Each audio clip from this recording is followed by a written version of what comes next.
Should it really come as any surprise that the Thunder are going to be one of the worst teams in the league this year? I mean, it's by design after all. So while I think this team actually has the talent to hit high 20s for wins if they played the year straight up, or maybe even low 30s for a win total, I actually even think that the Chet injury helps them out in the short term, just in terms of winning games. I've been a little confused by the narrative that Oklahoma City is going to be significantly worse this season after losing Chet for the year.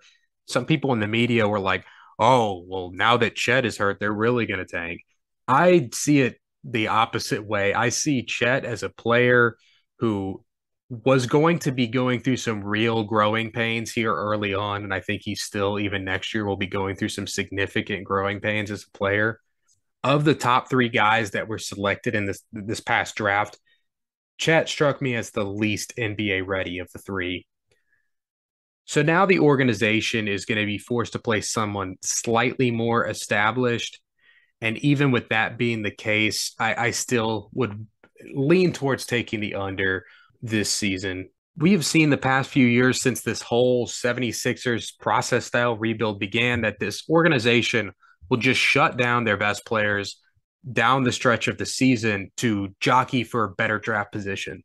So even with some really young and talented players already on this roster, this organization is going to go out of their way to bench guys and run goofy lineups as to not jeopardize their odds at getting the number one pick. And I'm really interested to see how this plays out. This recreation of Sam Hinkie's process. He didn't last long enough to see it through in Philadelphia to the end. And then once the new GM took over, they switched gears to competing almost right away. We didn't get to see that whole Tankapalooza fully play out, but it seems like Sam Presti has just completely free reign here. He has almost an unlimited amount of job security. He also has the media on his side. It seems like he's regarded as one of, if not the top GM in the league. So I think he's going to get to ride this thing out. I do have some pretty big concerns about the future of this team, though. And if you want like a really deep dive on that, on this whole rebuild process for the Thunder, I did one at the end of last season, so I'll link that in the description. But just to summarize some of the things that I'm really worried about here, at the top of the list is Shai. He says he's happy right now. He just signed a contract extension, but how much longer will he be happy? During the media day, he said that he doesn't expect this team to be losing much longer, but that doesn't seem to be what the organization has in mind. And I guess that's a subjective term. Like, what does much longer really mean? It just seems to me that this team is a really long way away from being competitive. I mean, sure, if they draft Wembanyama or Scoot next offseason, maybe they could be in the mix for the play-in spot as early as next year, but I think even that would be a stretch given how good the Western Conference is. So realistically, if we're looking at being competitive as making the actual playoffs, not just the play-in, and in a situation where you're not just getting swept out of the first round, I mean, they're maybe 3 years away if everything goes perfectly according to the plan, draft wise and developmentally. And that's typically how this goes. Like when you're looking at young teams, their first year of being competitive, they'll maybe sneak into the first round and win a game or two. Think of like the Pelicans last year, Memphis the year prior. Then the following year, they might take a big leap like Memphis did last year. Or if you go back to the early 2010s, Oklahoma City did when they gave the Lakers a really tough first round matchup. Then the following year, they were in the conference finals. So if we're looking at this year as another lost year, just regardless of the talent on this team, under that timeline, we're looking at 3 years at the earliest. And that's provided, of course, that this organization lets this group try to win next season, which is no guarantee. So I think a realistic range for when this team is actually competitive and fighting in the playoffs is like 3 to 5 years, maybe six if things go bad draft wise or developmentally. Either they fall in the draft, select the wrong guy, or the guys that they do pick just don't pan out. So the big question is Shai going to be willing to wait that out? He could be pushing nearly 30 years old before this team is ready to make any real noise. And since he's a cornerstone guy for them as currently constructed, if you were to subtract him off of this team, then where are the Thunder at?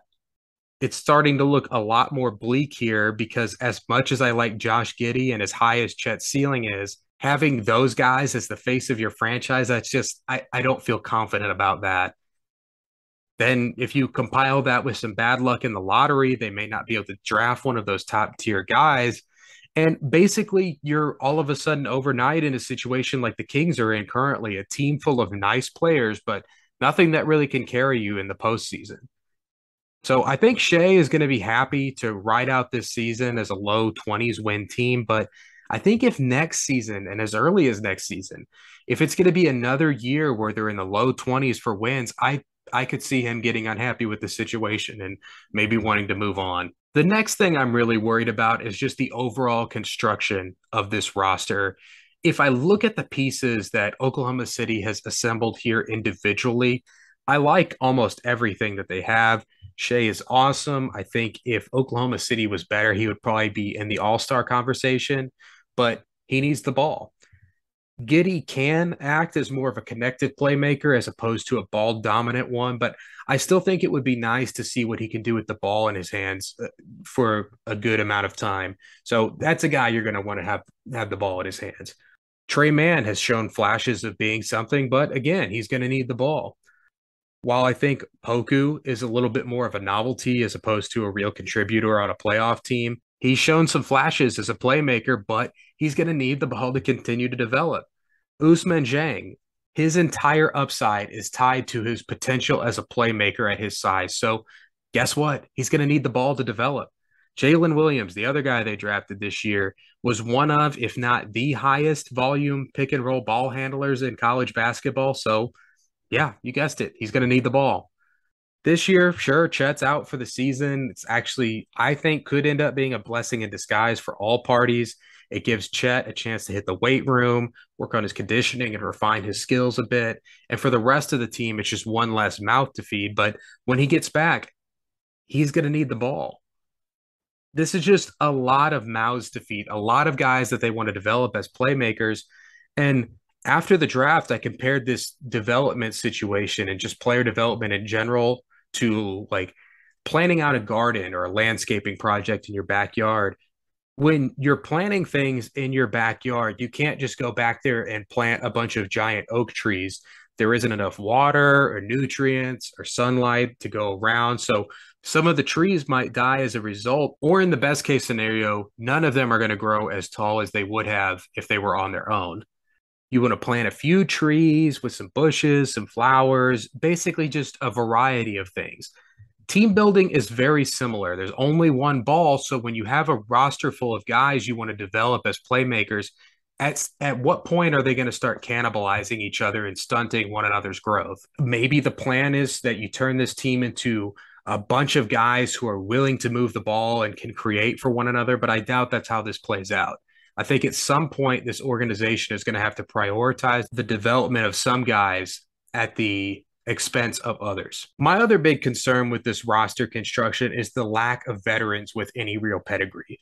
I'm a big proponent of having some adults in the building who can guide and mentor a young team like this.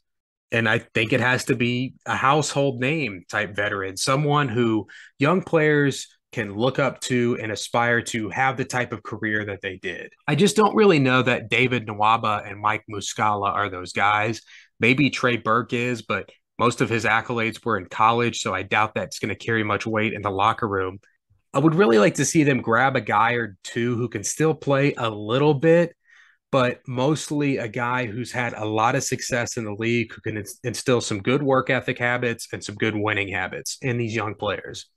I don't know who that would be of the free agents that are currently available. I doubt you want Dwight Howard or Carmelo Anthony anywhere near a young team as mentors, but maybe that's something that's just addressed next offseason. I'm still really skeptical of this style of rebuild where you're just losing year after year after year, but maybe the Thunder are going to prove me wrong. It's clear that it won't be next season, though.